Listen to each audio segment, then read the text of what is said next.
Let's talk about how we handle cash overspending in YNAB. So I have one cash category that is currently overspent right here in my investment category. I overspent by $71.63 and my target was 500. You will know if you have categories that are over their projected target limit by three core indicators. So right here at the top, YNAB will notify you of any overspending, which you can click and it'll take you right to the category. Now, if it was more than just one, you would see them all. You also see in line the category, it says overspent.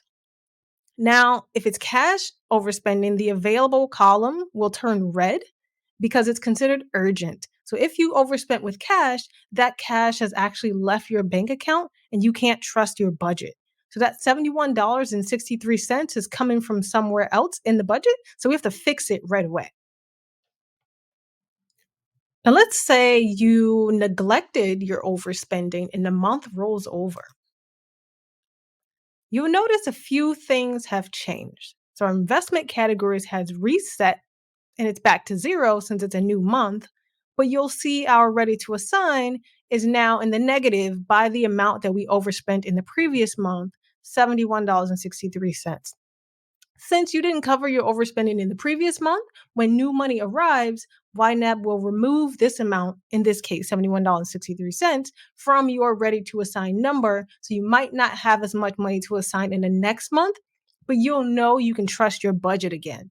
This is YNAB's way of holding you accountable, keeping you on track with your goals.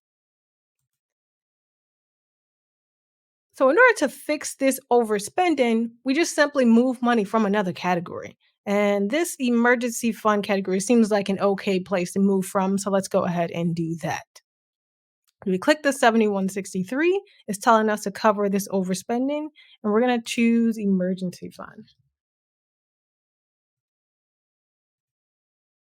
Awesome.